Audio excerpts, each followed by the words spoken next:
The Senate will come to order, and the chaplain, Dr. Barry Black, will lead the Senate in prayer.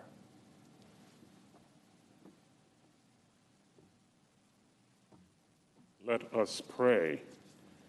Eternal God, thank you for your presence and blessings. We cling to your promise to always be with us, keeping us secure in spite of life's dangers. As we recall January 6th, 2021, we ask you to stay close to our lawmakers. Use them to keep the enemies of freedom from succeeding. Mighty God, have mercy upon this great nation. Because of your constant love and great mercy, wipe away our sins. Give us the wisdom to recognize our faults, particularly when we seem to forget that eternal vigilance is still the price we pay for freedom. We pray in your loving name. Amen. Please join me in reciting the Pledge of Allegiance. I pledge allegiance to the flag of the United States of America and to the republic for which it stands, one nation, under God, indivisible, with liberty and justice for all.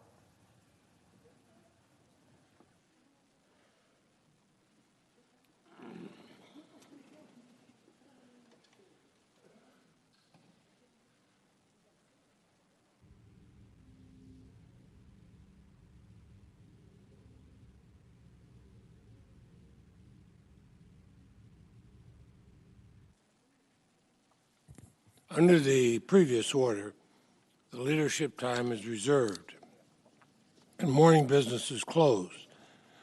And under the previous order, the Senate will proceed to executive session to resume consideration of the following nomination, which the clerk will report.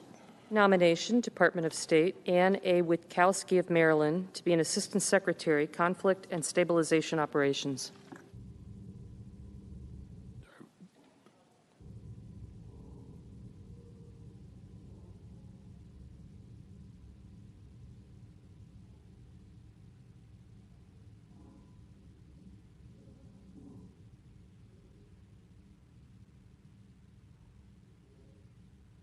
From New Mexico, the clerk will call the roll. Ms. Baldwin.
Mr. President, The Republican leader. I ask consent that further proceedings on the quorum call be dispensed with. Without objection. As 2022 gets underway, working Americans and their families are facing a steady stream of significant challenges. The fastest growing inflation in almost 40 years, violent crime rates that continue to rise, with many of our largest cities setting new all-time records for murders, a southern border that remains in crisis, a new highly contagious variant of the virus that President Biden promised he would personally crush, too few tests and too slow new treatments on this administration's watch, and another rolling wave of school shutdowns as big labor bosses continue to make hostages out of children's futures over a virus that leaves children largely unharmed.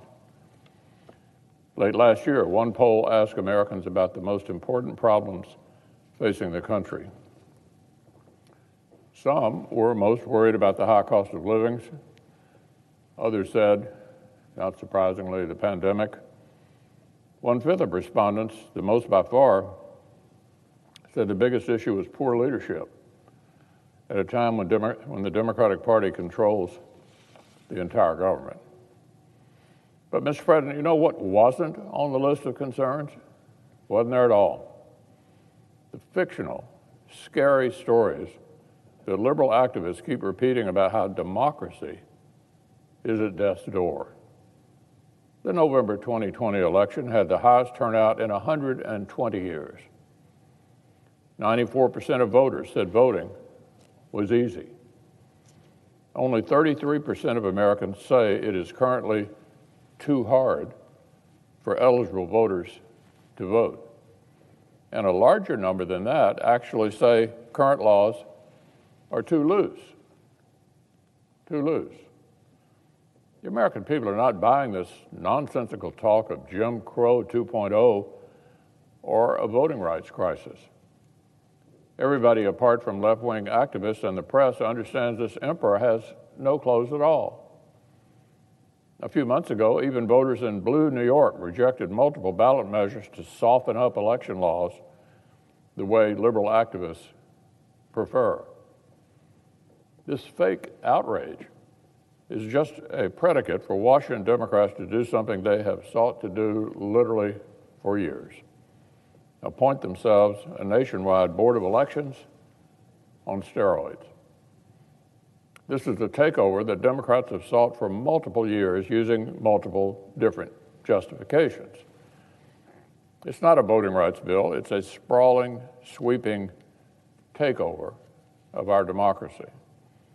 Our colleagues' bills would do things like forcing all 50 states, all of them, to legalize corrupt ballot harvesting.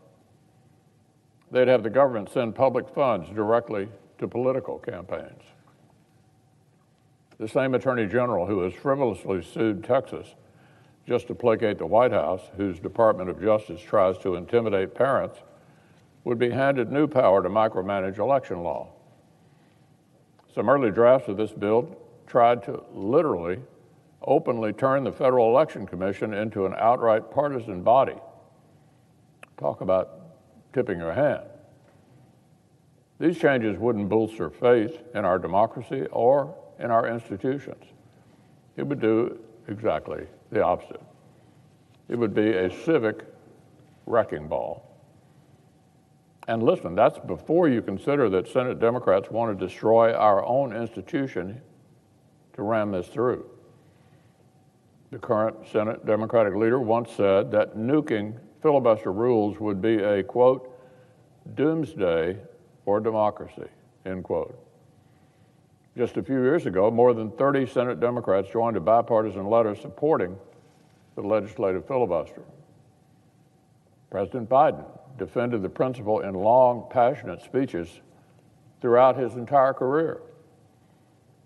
Just last year, as president, he repeated that destroying the filibuster would, quote, throw the entire Congress into chaos.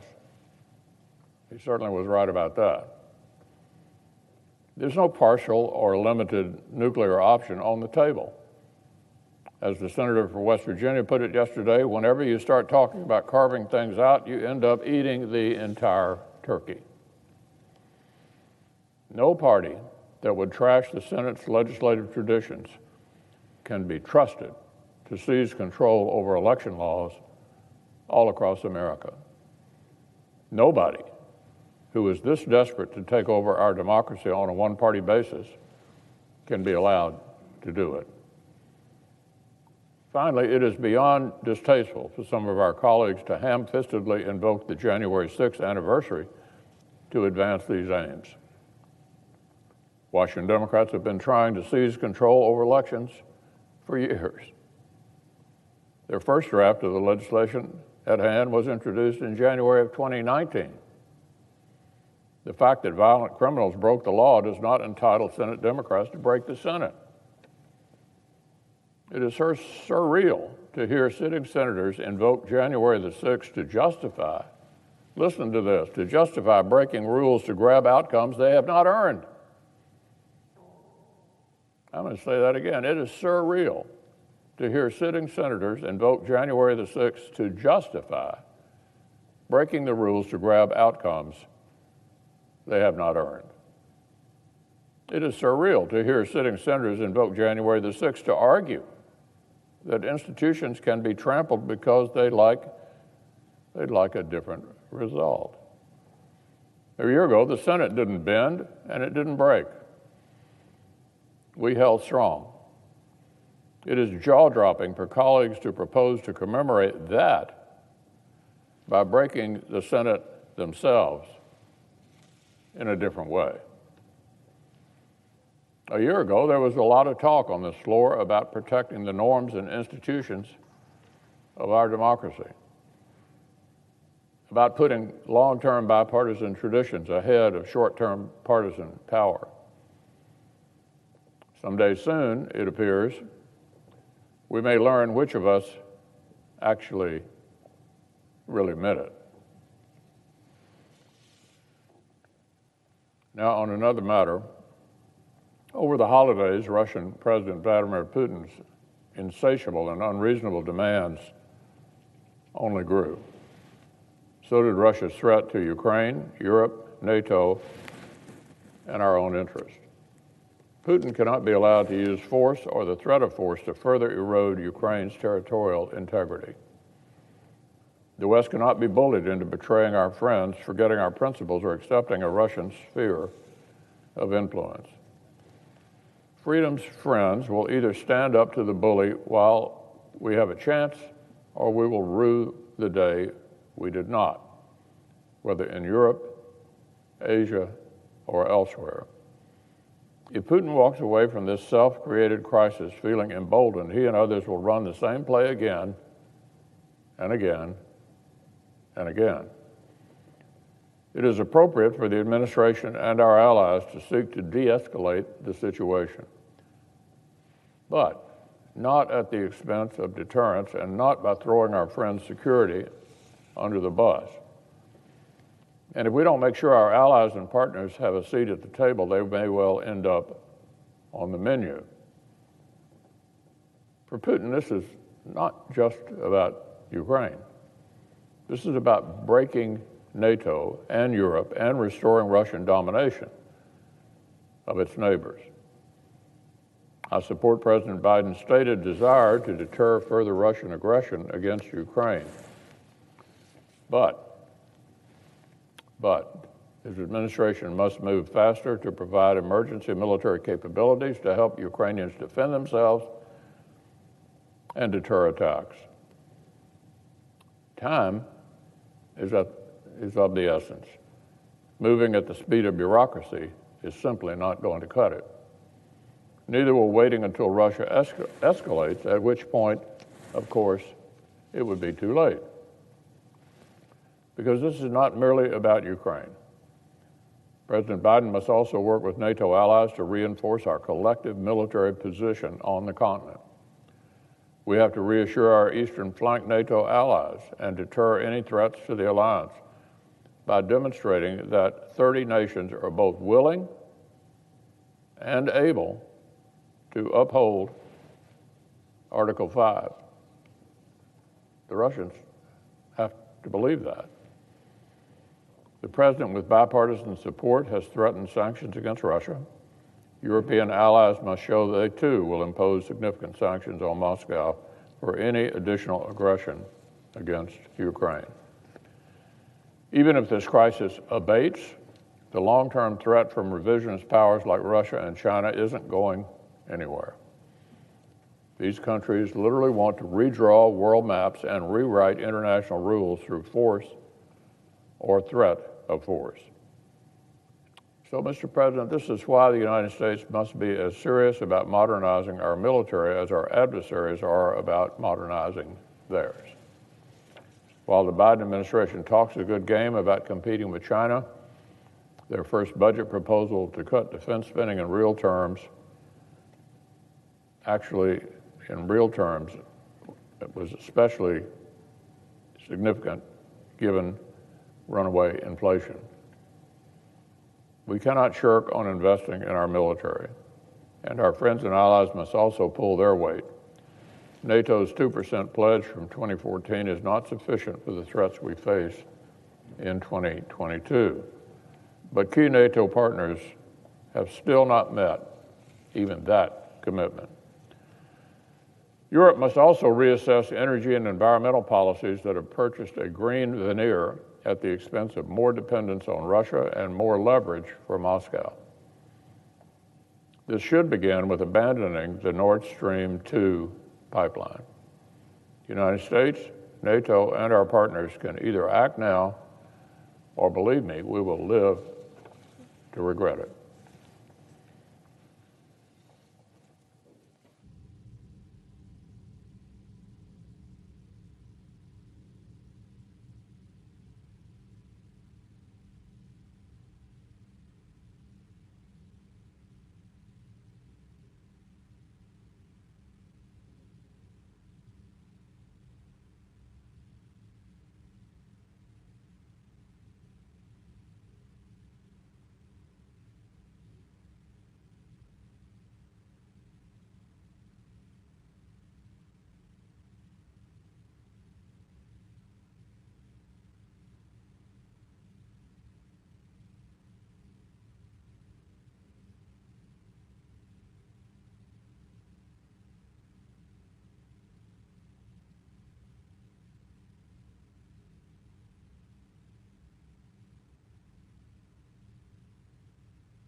Mr. President. Majority Leader. We're in a quorum?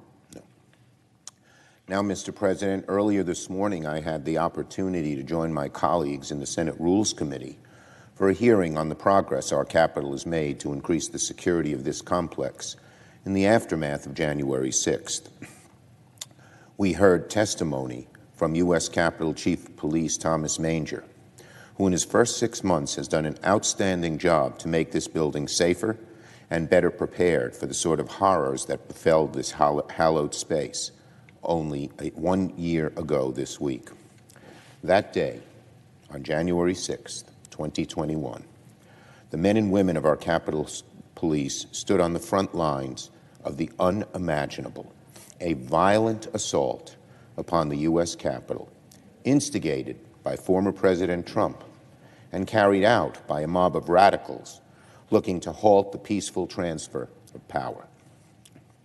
That day, our Capitol policemen were outnumbered and under-equipped.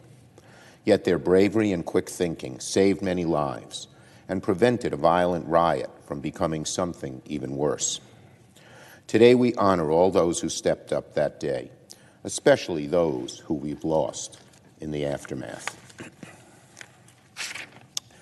In the years since that attack, we've gotten a lot of things done in the Senate to strengthen our Capitol Police force, to assure from a security standpoint that the violence of that day never happens again. Thanks to this work and to the new leadership of the Capitol Police, the U.S. Capitol today is undoubtedly considerably safer than it was a year ago. But let's be clear, let's be very clear. January 6th was not merely a senseless act of violence. It was an attempt to reverse, through violent means, the outcome of a free and a fair election. And make no mistake, the root cause of January 6th are still with us today. It lives on through the big lie pushed by Donald Trump that is undermining faith in our political system and making our country and our democracy less safe. A year after January 6th, the biggest threat to our Capitol Police, and our democracy today is the big lie perpetrated by Donald Trump. And without addressing the root causes of the events of January 6th, the insurrection will not be an aberration. It could well become the norm. Just like the Senate has the power to pass legislation supporting our Capitol Police force, we have the same power and obligation to pass legislation to address these root causes that brought the big lie to life. That is what my Senate colleagues and I are focused on. That is what my Democratic colleagues and I are focused on and are committed to doing. And we must act. More than any other point in recent history, threats of political violence are on the rise. Election administrators are facing harassment and even death threats for just carrying out their duties. These are people who are sort of like civil servants. They're simply in charge of making sure the vote is counted fairly and accurately. In many states like mine, they're bipartisan. In some states, they're nonpartisan. But they are simply doing a job to make sure that the vote is counted correctly. And yet, there are death threats against them for doing just that. By one measure, nearly a third of these election officials say they feel less safe on the job, and many, many, many are quitting in fear of their safety. All of us have a role to play to protect our democratic system. Everyone from our Capitol Police to the voting public, to those of us entrusted to serve in elected office. Excuse me.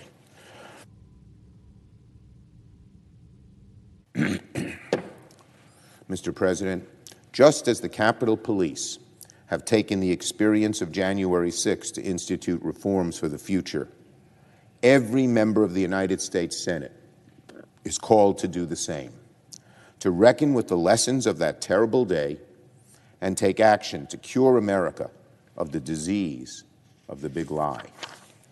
That means passing legislation to protect our democracy from subversion and safeguard the right to vote. including the John Lewis Voting Rights Advancement Act and the Freedom to Vote Act. Last year, Senate Democrats tried multiple times to get voting rights passed with bipartisan cooperation. Many of us, especially my colleague Senator Manchin, tried in good faith to bring the other side to the table. But every single time, Republicans mounted a partisan filibuster to stop this chamber from even having a debate on these measures. By now, Republicans have made it abundantly clear that bipartisanship is not an option when it comes to voting rights. That is against the grand tradition where the Voting Rights Act had gotten the support of President Reagan and President H.W. Bush and President Bush, and got large bipartisan margins when it was renewed in the past. But that's not true anymore. This is the new Republican Party under Donald Trump. And they are opposing any attempt to strengthen voting rights. If this continues, the only option left for Democrats is to explore and propose reasonable fixes to restore the Senate so we can get these critical pieces of legislation passed into law. We will consider proposals to restore the Senate on or before January the 17th. The Republican leader has wasted no opportunity to criticize any discussion, even a discussion, on how members of this body can act to restore the Senate to its proper function. Mere moments ago, the Republican leader strangely suggested that to make this chamber better, debate, compromise, and pass legislation somehow equates to breaking the Senate. He criticized the idea that Democrats would go at it alone. But I would remind everyone that when Leader McConnell and Republicans were in the majority, they used their simple majority for almost every major initiative they wished to put in place. The repeal of the Affordable Care Act, passing a multi-trillion-dollar tax break for the ultra-rich, and installing 3 right-wing Supreme Court justices. And they were happy to change the rules if it meant getting their picks confirmed to the court. So let's stop the crocodile tears right here and right now. The asymmetry cannot hold. If Senate Republicans continue to abuse the filibuster to prevent this body from acting, the Senate must adapt, just as Robert C. Byrd said. When circumstances change, the rules should change. There's no better way to heal the damage of January 6th than to act so that our constitutional order is preserved for the future. We must do so by any means that we can, even if it means Democrats find alternative paths forward on our own. For the sake of the vision handed down to us by the framers, Democrats are going to continue this work in the weeks to come. I yield the floor.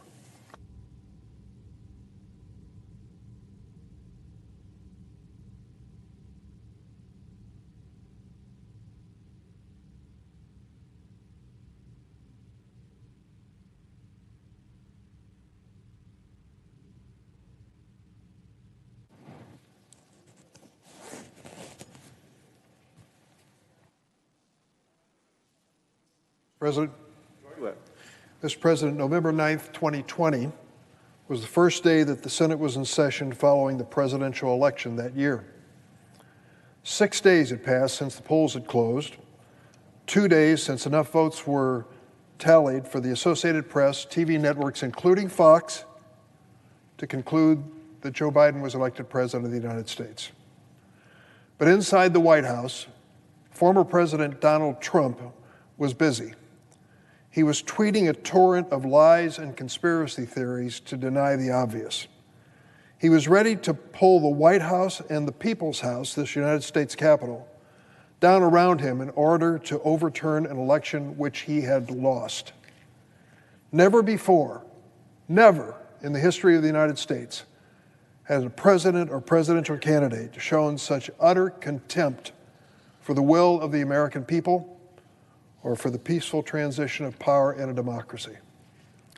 Yet, when the Senate convened 6 days after the election, some of our Republican colleagues actually offered excuses for the poor feelings and the attitude and the demeanor of the former president and his incendiary actions. The Republican Senate leader who was on the floor a few minutes ago defended President Trump at that time, saying that he was, quote, 100% within his right to pursue recounts and litigation. Never mind that the lawsuits were based on the same lies that former President Trump was spewing. Over the next few weeks, those lawsuits were initiated. What was the final score? 64 of the 65 legal challenges brought by the Trump campaign to dismiss the results of the election were dismissed themselves as meritless, many by judges that Donald Trump had appointed. Also on November 9th, a person identified only as a senior Republican official told a Washington Post reporter something that's chilling. Speaking about the defeated President Trump lashing out with poisonous lies and conspiracy theories, this nameless senior Republican asked, quote, well, what's the downside for humoring him for a little bit of time? No one seriously thinks the results will change. This anonymous person, Republican official, went on to say, quote, he went golfing this weekend. It's not like he's plotting how to prevent Joe Biden from taking power on January 20th. He's tweeting about filing some lawsuits. The lawsuits will fail, then he'll tweet some more and how the election was stolen, then he'll leave. That was the Republican attitude towards President Trump after the election results were in. In fact, we know now that plotting how to prevent Joe Biden from taking power on January 20th was exactly what Donald Trump was up to. He abused the powers of his office to exert extraordinary pressure on the Justice Department. I know this because I was in the actual hearing in the Judiciary Committee, which I chair, when those in the Justice Department who were contacted by the president for this purpose testified under oath. Politicians and elected officials in key states were also contacted by President Trump. And the vice president, he was drawn in to the president's plans to nullify an American election.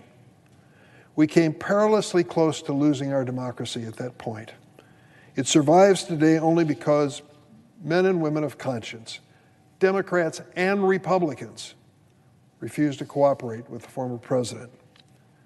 As it became apparent that he could not contort the bureaucracy to nullify the election, and it wasn't working in the courts either, Donald Trump turned to a weapon, a desperate weapon, seldom used in American history: political violence. On December 19th, 2020, Trump tweeted, "Big protest in D.C. on January 6th. Be there. Will be wild," in caps. That was one of the several tweets he sent out summoning his followers to Washington. On January 5th, 2021, a year ago today, Steve Bannon, once one of Trump's chief strategists, then discarded, then embraced, I can't keep track, was now back in the Trump fold. He used his podcast on that day a year ago today to telegraph the chaos that was going to erupt the next day. Steve Bannon told his listeners, "We're going into something that's never happened before in American history," he said a year ago. "It's not going to happen like you think it's going to happen." "Okay, it's going to be quite extraordinarily different," Bannon said. "All I can say is strap in. It's all converging, and now we're on the point of attack tomorrow." That's a quote from Steve Bannon a year ago today about January 6th, 2021. I don't have to remind anyone what happened that day. Many of us lived it. Some may try to downplay it or deny it was any threat. They know better. They know the truth. Mr. President, if you were sitting in this chamber with Vice President Pence sitting in your chair, preparing to count the electoral vote to determine the President of the United States, and you noted the Vice President's staff come roaring through that door, reach up and grab him by the arms and pull him off the podium where you're now sitting, people were dumbstruck. Couldn't imagine what was going on here for a moment. And then to have a member of the Capitol Police come before us and stand where you're seated, and to announce that this was going to be a safe room in the Capitol. They were going to start bringing staff members in to line the backs of the floor here because this was the safe place to be. And we should just sit tight and be quiet. Well, then we started hearing the roar outside as the mob was descending on this building. And within 10 minutes, another member of the Capitol Police stood where you're sitting right now and said, evacuate the chamber as quickly as possible. Leave through these doors in an orderly fashion. That was the reality of life in the Capitol and the business of the Senate when the mob, the Trump mob, descended on January 6th. We saw what happened. Many of us left and had to follow it by videos that were taken and photos later. People who were assaulted.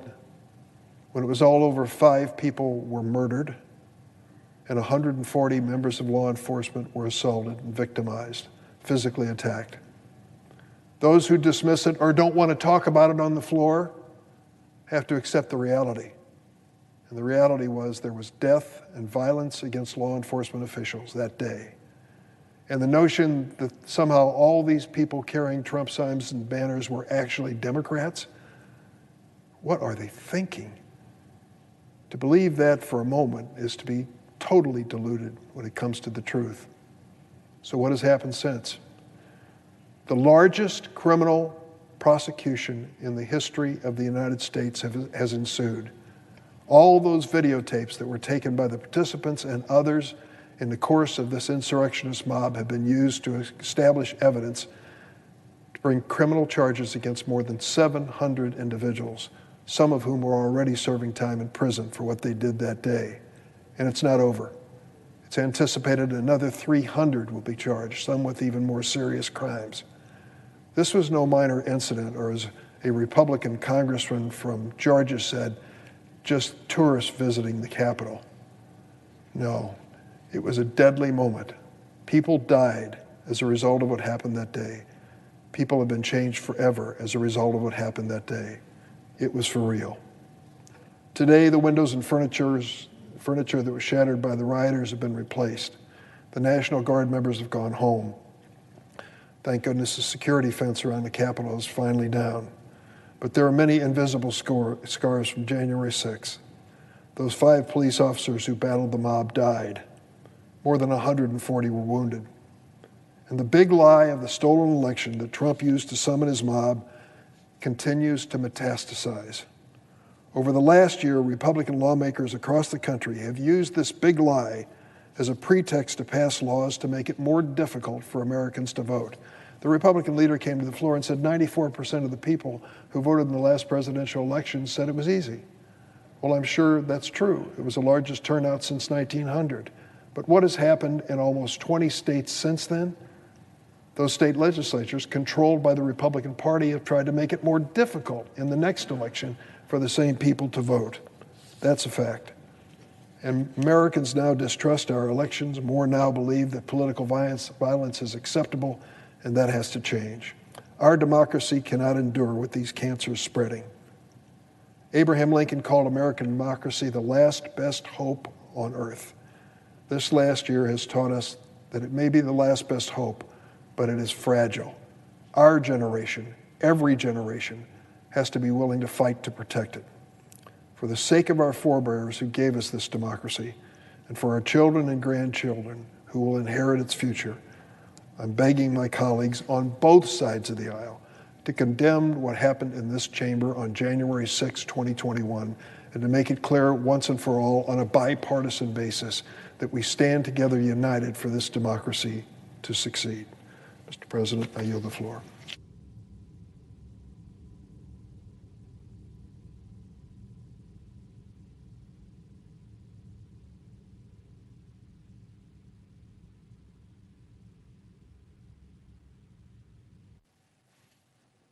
Mr. President. The Republican whip. Mr. President, I ask unanimous consent that I be able to complete my remarks before the vote gets underway. Without objection. Mr. President, I had hoped that we had put the idea of changing the Senate filibuster rule to bed when 2 members of the Democrat Party in the Senate pledged to oppose any attempt to abolish the filibuster. But unfortunately, the Democrat leader has revised this idea and has said that he plans to hold a vote on changing the filibuster rule on or before January 17th.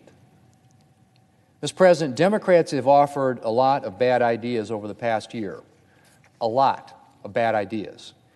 But it's possible that abolishing the filibuster is by far the worst.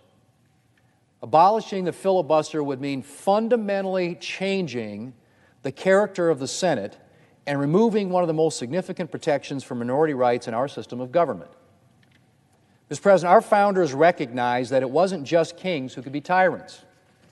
They knew majorities could be tyrants too, and that a majority, if unchecked, could trample the rights of the minority.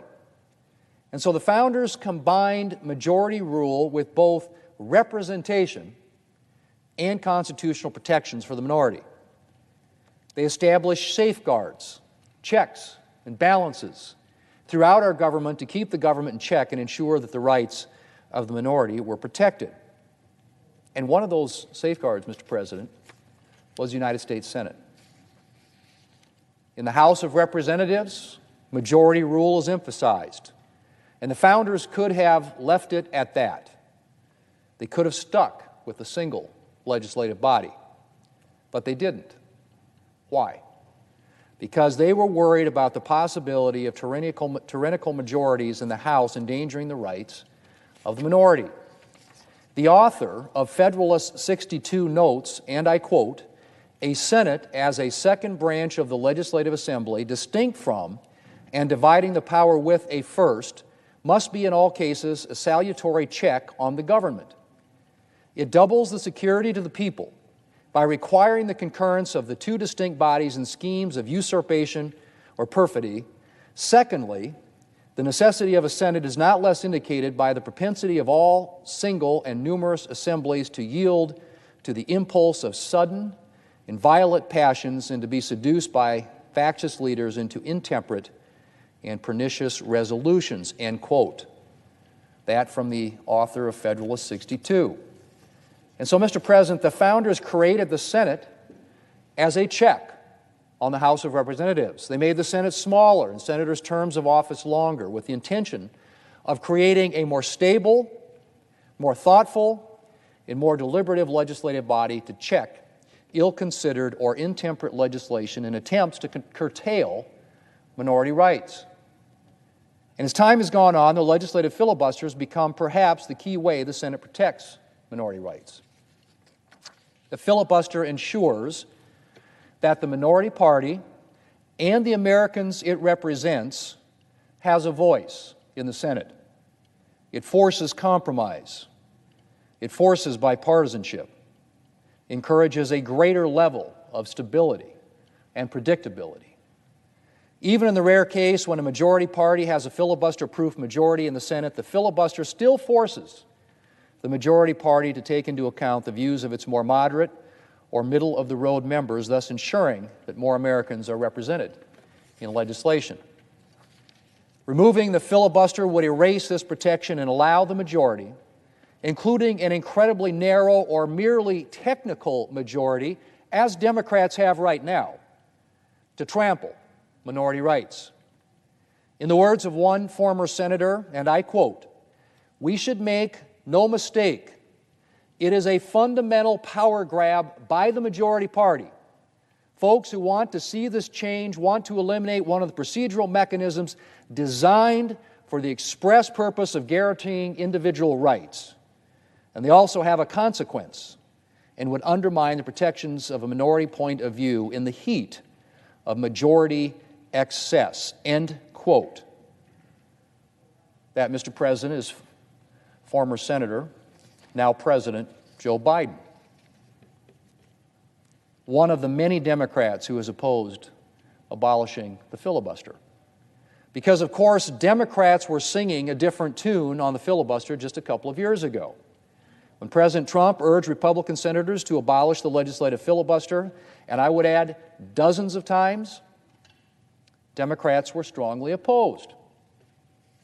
In 2017, 32 Democrat senators, including now Vice President Harris, and a majority of the current Democrat caucus, signed a letter urging that the legislative filibuster be preserved.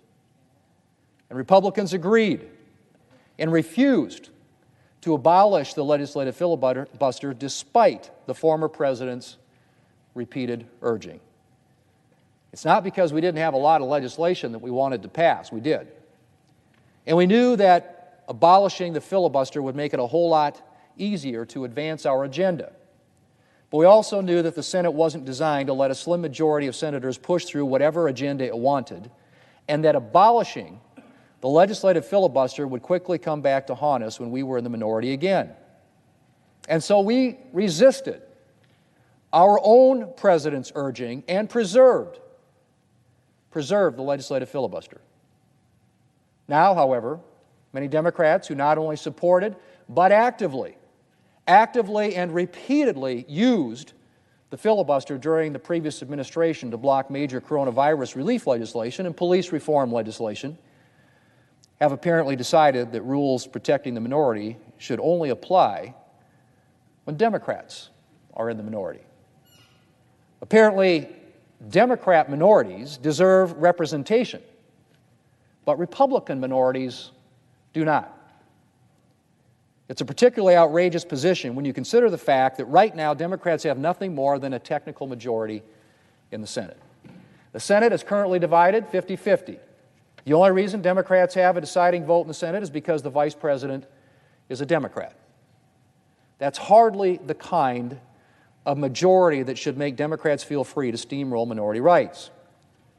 And let me put aside the question of minority rights and Democrats' hypocrisy on this issue for just a moment. I want to talk about two things. One, my Democrat colleagues should be very sure that abolishing or amending the filibuster will come back to haunt them. That is simply the way of things. You only have to look back at Democrats' decision to abolish the filibuster for judicial nominations. I think I can speak for most of my Democrat colleagues when I say that it came back to haunt them, and probably sooner than they expected. More than one Democrat faced with President Trump's judicial nominees and his Supreme Court appointments openly regretted their parties having abolished the judicial filibuster. I would urge my Democrat colleagues to remember that.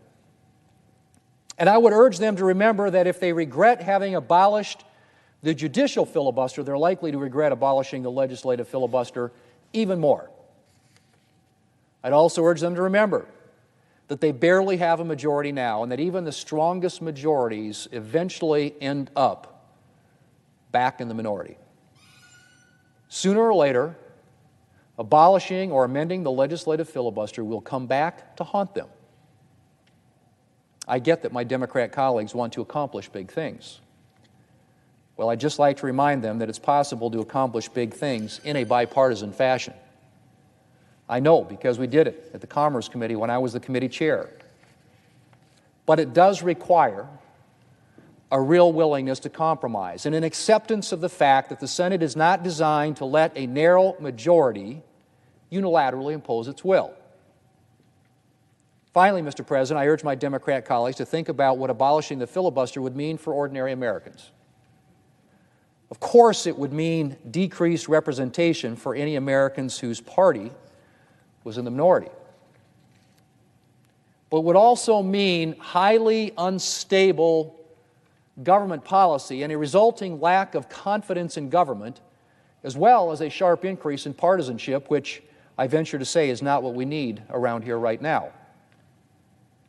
Mr. President, in his discussion of the importance of the Senate as a stabilizing body, the author of Federalist 62 notes, and I quote again, "A continual change, even of good measures, is inconsistent with every rule of prudence and every prospect of success. In the first place, it forfeits the respect and confidence of other nations and all the advantages connected with national character. The internal effects of a mutable policy are still more calamitous. It poisons the blessing of liberty itself. It will be of little avail to the people that the laws are made by men of their own choice if the laws be so voluminous that they cannot be read, or so incoherent that they cannot be understood, if they be repealed or revised before they are promulgated, or undergo such incessant changes that no man who knows what the law is today can guess what it will be tomorrow. Law is defined to be a rule of actions, but how can that be a rule which is little known and less fixed?" End quote. Mr. President, abolish the filibuster, and we will end up in exactly the situation the author of Federalist 62 feared, with an inconsistent and ever-changing set of laws. An all-Democrat government will quickly push through whatever measures it judges to be the best, and an all-Republican government, when it takes power, will do the same. And again, neither party should be so arrogant as to think that the opposing party will never again gain control of government. The government was in unified Republican hands just 3 years ago. Today it is narrowly in Democrat hands, and it will continue to shift. Abolish the filibuster, and policy will shift sharply with it. Social policy on abortion, religious freedom, and other issues. Regulatory policy, tax policy, foreign policy, and the list goes on. In short, to quote Federalist 62, the laws would, and I quote, "undergo such incessant changes that no man who knows what the law is today can guess what it will be tomorrow," end quote. And such incessant changes of national policy would unquestionably heighten partisanship in this country. As the laws became more extreme, the tension between Republicans and Democrats, conservatives and liberals, would only heighten. Here in Congress, yes, but most importantly, throughout the country, among ordinary Americans.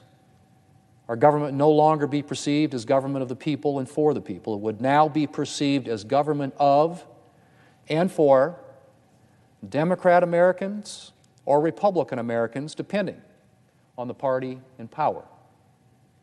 Democrats may think that some of the bills that they're advancing will serve the American people. Well, something else that will serve the American people is moderation and predictability in our government. And that is something, Mr. President, that we will lose if we turn the Senate into the House of Representatives and abolish protection for minority rights. Mr. President, when Republicans were repeatedly faced with the prospect of abolishing the legislative filibuster during the previous administration, we said no. Not because there wasn't important legislation we wanted to pass, but because we knew that the best thing for our country and for our future representation in the Senate was to preserve this essential protection for the minority. Mr. President, I urge my Democrat colleagues to think of their future and our country and make the same decision. Mr. President, I yield the floor. What do I do? The clerk will report the motion to invoke cloture. Cloture motion. We, the undersigned senators, in accordance with the provisions of Rule 22 of the Standing Rules of the Senate, do hereby move to bring to a close debate on the nomination of Executive Counter Number 327, Ann A. Witkowski of Maryland, to be an Assistant Secretary of State, Conflict and Stabilization Operations, signed by 17 senators. By unanimous consent, the mandatory quorum call has been waived. The question is it the sense of the Senate that debate on the nomination of Ann A. Witkowski of Maryland to be an Assistant Secretary of State, Conflict and Stabilization Operations, shall be brought to a close? The yeas and nays are mandatory under the rule. The clerk will call the roll. Ms. Baldwin. Mr. Barrasso.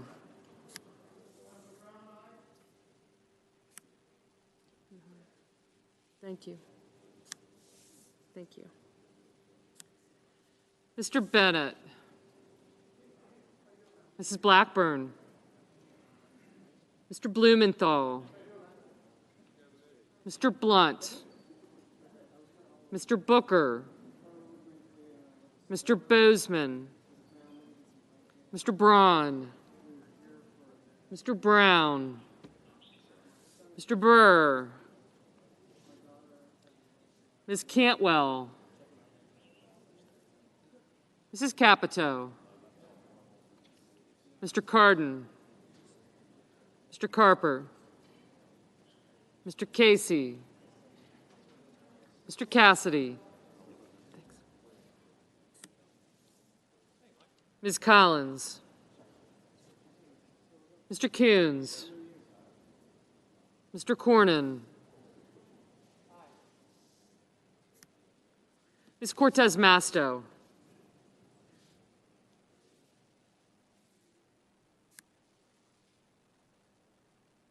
Mr. Cotton,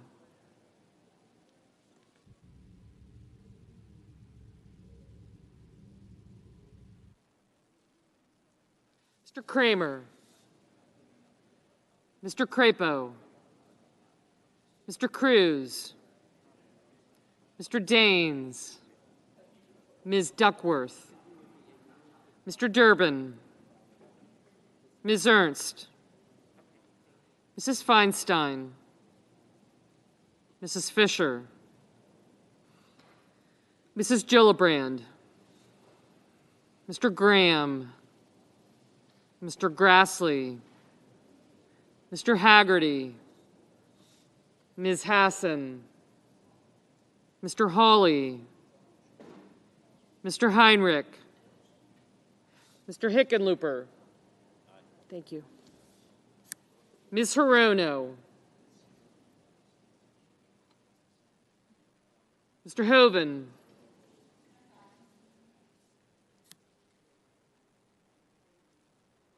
Mrs. Hyde-Smith, Mr. Inhofe, Mr. Johnson, Mr. Kane, Mr. Kelly, Mr. Kennedy, Mr. King,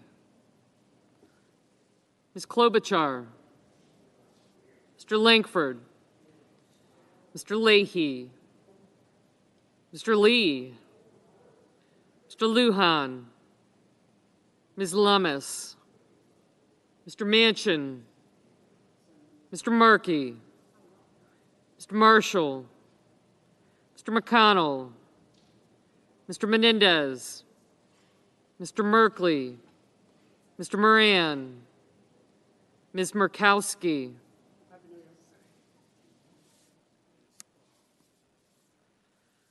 Mr. Murphy, Mrs. Murray, Mr. Ossoff, Mr. Padilla, Mr. Paul, Mr. Peters, Mr. Portman, Mr. Reed, Mr. Risch, Mr. Romney, Ms. Rosen, Mr. Rounds, Mr. Rubio, Mr. Sanders, Mr. Sass, Mr. Schatz, Mr. Schumer,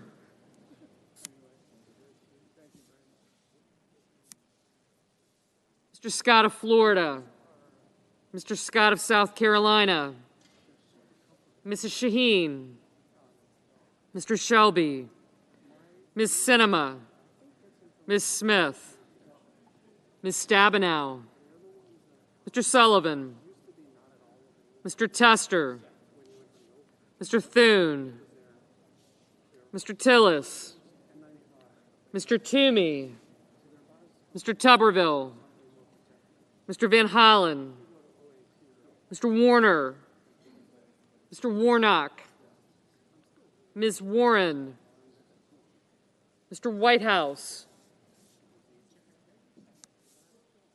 Mr. Wicker, Mr. Wyden, Mr. Young,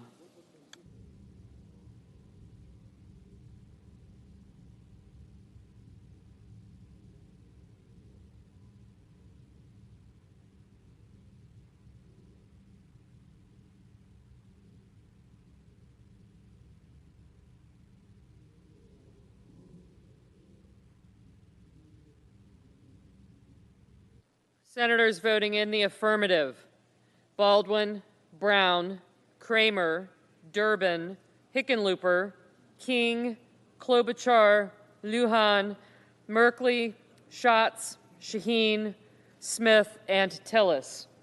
Senators voting in the negative: Cotton and Lee.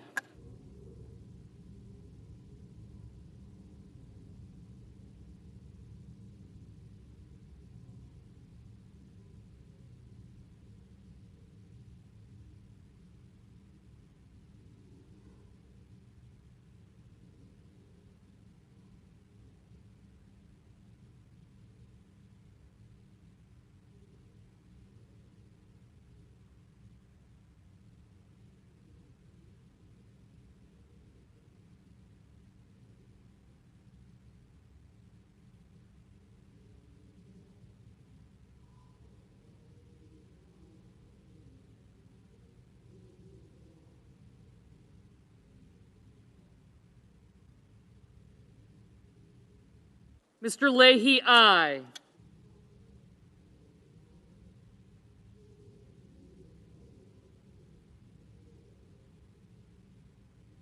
Mr. Cruz, no.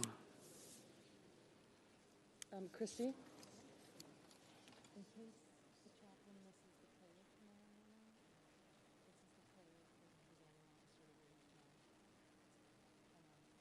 A new one, but it's not normally because we have a stock query, but that's the one for them to be read tomorrow, okay?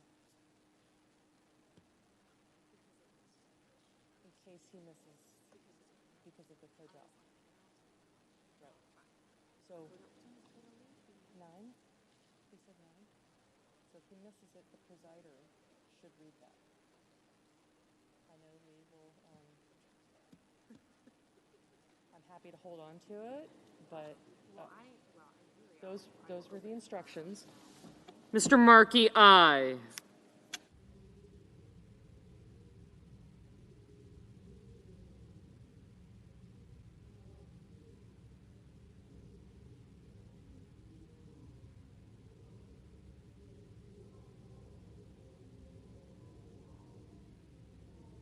Mrs. Blackburn, no.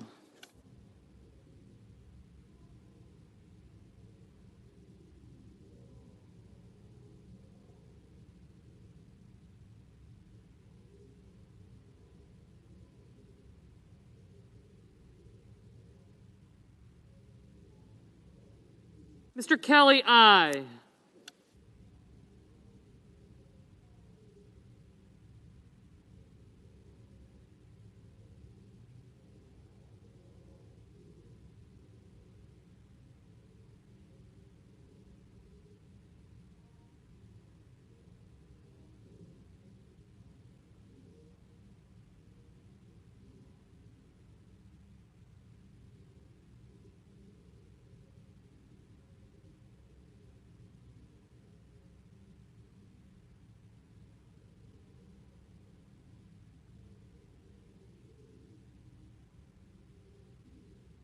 Mr. Haggerty, no.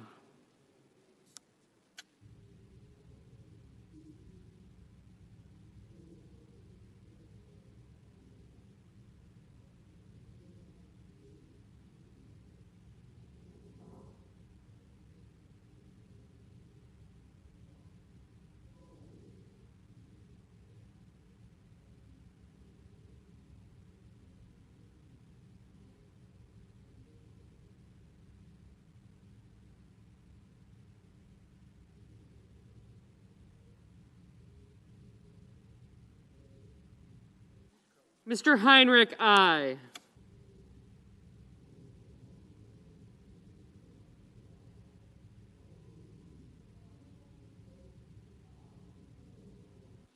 Mr. Cornyn, aye.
Ms. Warren, aye.